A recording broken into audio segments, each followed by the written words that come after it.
Hi, I'm Elizabeth Kaufman, and I'm a co-producer of the documentary Veins in the Gulf. My name is Ted Harden, and I'm also co-producer of the documentary Veins in the Gulf. Veins in the Gulf is about the disappearing coastline in Louisiana. One of the things we hope people remember from the documentary is that Louisiana is the fastest disappearing coastline on Earth. It's the fastest disappearing landmass on Earth. Every 45 minutes, a football field of land disappears. And it's been undergoing this environmental crisis since the levees were built around the Mississippi. So it's a big crisis, and as sea levels start to rise, Louisiana's coastline is really one of the first in the United States to go under. A persistent curl against the shore, who won't back down, take no, or be denied.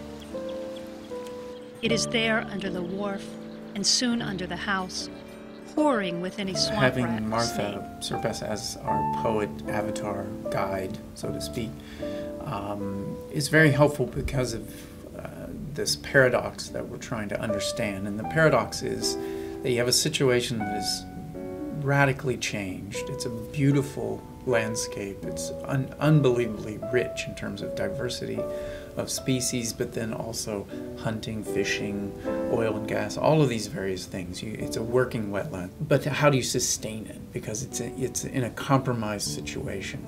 And so there's not one answer. And there's a couple solutions of how to address the problems of the land sinking, and we suggest them or cover those towards the end of the film. But the overall arcing theme that we are asking the viewers to take part in is this emotional journey of what does it mean to have maybe a sense of irrevocable loss that's in slow motion. How do you feel about it? How do you sort of manage emotions, and then that sense of history of not just losing your house, but like losing the land that the house was on to water. It will be open water eventually. And so what does the human spirit do in that situation? And Martha's poetry is wonderfully eloquent and addresses that.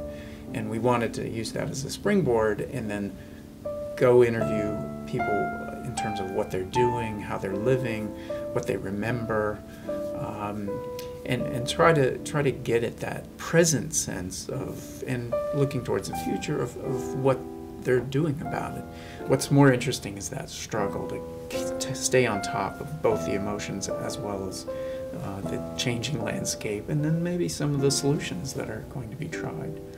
But some of the individual responses give us hope. Martha Serpess in Louisiana, at the Louisiana Book Fair, a screening just last weekend, overheard a high school student walking out at the end after the screening mention, "Wow, I'm from Louisiana. I live here in Baton Rouge, which is a little farther north, and I knew about these problems, but I never understood them. But after seeing this film, I understand what's going on, all the various forces." And that's just like, we did our job.